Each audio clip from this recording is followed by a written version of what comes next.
We're still on the record, aren't we, Frank? Okay, just making sure we're on the record.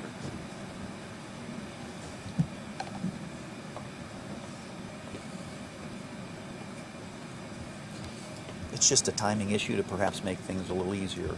When I assume you have not let the jury go yet at this point in time, right? Not for the day. No, They're just waiting for us very right good. now. Okay, so we'll make the motion, and then since they have rested, we're not ready to go like immediately because we thought that it was at least going to be till lunch. So could we let the jury go? It's not overly early. Could we let the jury go for an early lunch so that we can come back and not have to? What time are you going to be ready to call a witness?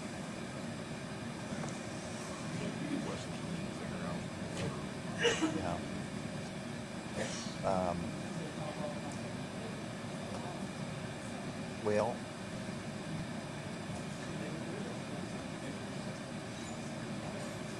what time is Wright getting there? Wright gets here tomorrow. Okay.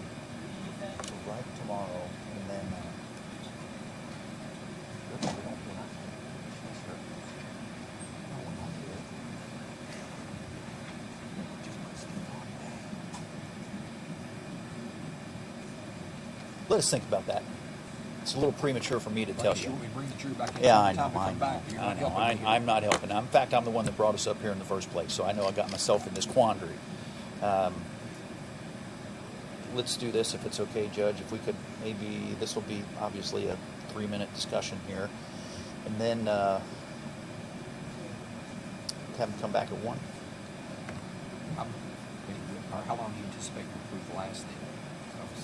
Kind of hoping to get finished with the proof today. I know, and we do have one expert that is traveling as we speak, and he won't be here till tomorrow morning. I can tell you that, Dr. Reich.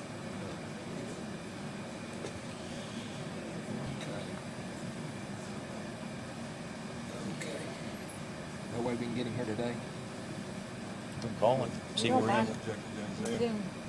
Really? Yeah. All right. Well. I'd like to get him here today. Yeah. Personally. Okay, I didn't realize they'd be okay with that, but that. I mean, if he gets this done, I would just like the jury to have a whole day, and I don't want them going out at 5 o'clock on a Friday because they're not going to be going out at 5 o'clock on a Friday. All right. So, in a perfect world for Your Honor, then we would finish proof today, including closings. Well, I don't know how many witnesses you have. I would like to, but if you've got witnesses going to take, I'm going to let you put on whatever you want to put on. I just don't want to be wasted time either. I realize that, nor do I. And we're trying to pivot based on some witnesses that we thought were going to be called that were not called. So there were some prizes for us during this morning session that we're trying to pivot off of and decide how to react. And unfortunately, I can't just do it off the cuff without sitting down and thinking about it. What's that? based upon what was represented yesterday, though. Okay. We can presume that to Yeah, lunch. let's do this. Let us just think about it again. I apologize for bringing us up here to do nothing but cause confusion. It did help, though, to learn that Dr. Wright could testify by Zoom, and if that's the case, then we might be able to finish proof today. Just give us a little second again. Okay, I just need to know what to tell the jury is what I need to be able to tell them.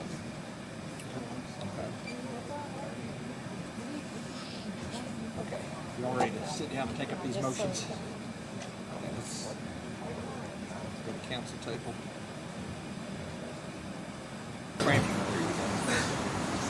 All right, at this time, the jury is not in the courtroom.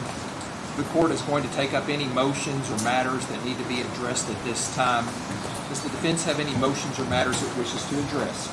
I do, Your Honor. Give me 1 second, please.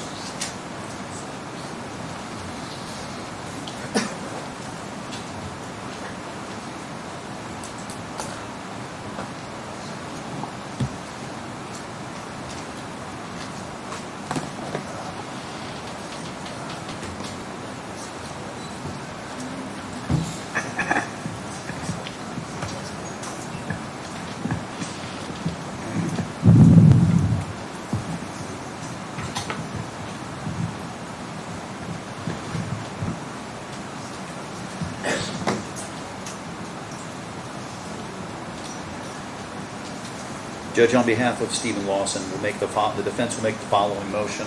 It's going to be a motion for a judgment of acquittal under Rule 10.24 of the criminal rules of procedure. Specifically, the rule allows for such motions to be made at the end of the close of the business or the presentation of the evidence by the Commonwealth, which they have just rested. And of course, we admitted in opening to the tampering, Your Honor, so we, of course, are not making that motion in relation to the tampering. It's more specifically in relation to the criminal conspiracy to commit murder. Judge, reading the statute is 506040, which is criminal conspiracy.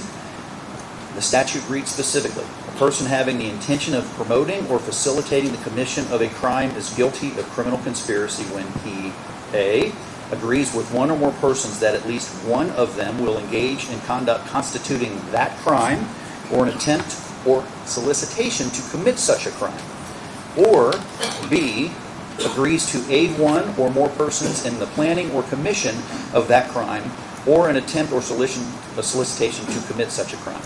Judge, I am aware that the law requires the court to take the evidence that's been presented in the light most favorable to the Commonwealth.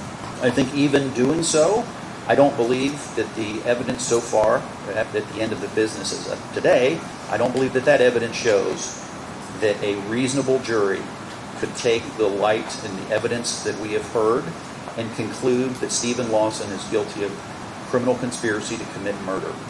And again, I understand that we take it in the light most favorable to the Commonwealth. However, based on the statute that I just read, I do not believe that any reasonable jury could come to a conclusion that Mr. Lawson is guilty as charged of criminal conspiracy to commit murder. And that's my motion for judgment of acquittal under RCR 10.24. Any response? Yes, Judge, under Sawhill versus Commonwealth, I know Your Honor knows that the evidence has to be taken in the light most favorable to Commonwealth. This one, can you hear me? I can hear you, but I don't know if anybody in the courtroom can. It's okay. because Well, you're the important. they're all shaking their head no out there, so you might want to put on the microphone there because That's all right. you're in my direction, so I think that's why I can hear Yes. you. They can. So, under the statute that Mr. Wolf cited, it's a criminal conspiracy statute, there has to be an agreement plus an overt act. And the agreement was between Brooks Hout and Mr. Lawson that him or Joey would move the car in furtherance of the conspiracy. Mr. Lawson was aware that Mr. Hout was looking to kill Krista Rogers, and in fact actually solicited him to do the same, which he admitted to on different occasions. He admitted to based on the proof that we've heard.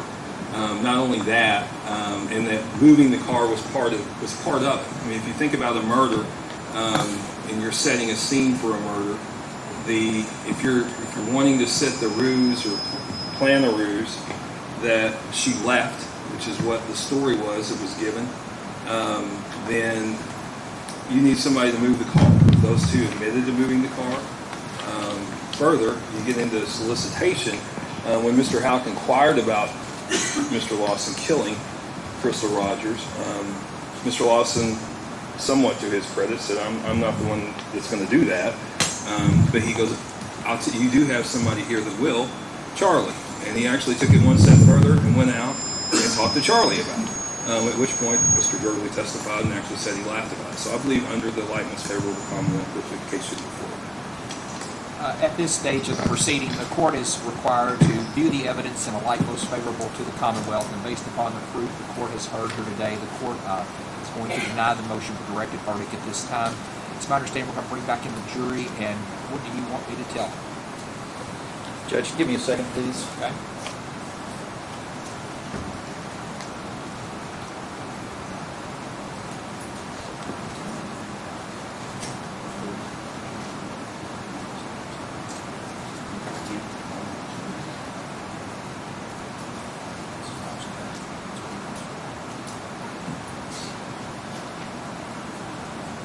Judge, we're going to do our best. No promises, but we're going to absolutely leave here and immediately go do what we need to do. And I'd ask the court to give us till 12:30. Any objection to that from the Commonwealth? Let's bring back in the jury, please.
this time, let the record reflect all 15 jurors have returned to the courtroom. Everyone may be seated.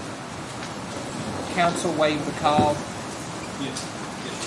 Ladies and gentlemen of the jury, the Commonwealth has closed their side of the case. It's now time for the defendant to put on their portion. However, it's no one's fault. A lot of times we don't know what time one side is going to get finished. So the defense has some witnesses that are en route here. So what I'm going to do is go ahead and give you all an early lunch break today, give you almost 2 hours here, so we can get everybody here. Our plan is, I don't know whether our plan will work or not, but our plan is to get on all the proof today, and tomorrow morning we have the closing arguments and get the instructions from the court. That's what we're hoping to get done here. So we'll just see how the rest of the day goes. So you'll be back at 12:30. I know you're tired of hearing these admonitions, but let me do it again. I'm sure you've got them memorized by this point, but do not discuss this case among yourselves. Do not let anybody discuss this case with you. If anybody attempts to discuss this case with you, I need for you to immediately report that to me. You're not going to make up your mind about the case until all the proof has been presented, instructions provided to you, you've gone to the jury room to deliberate.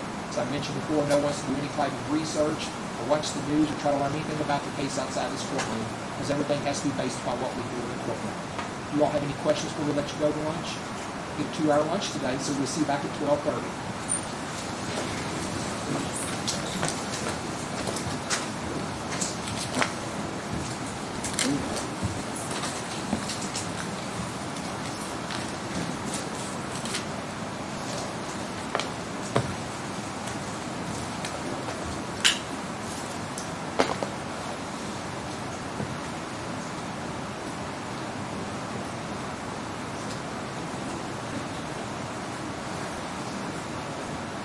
Court's in recess until 12:30.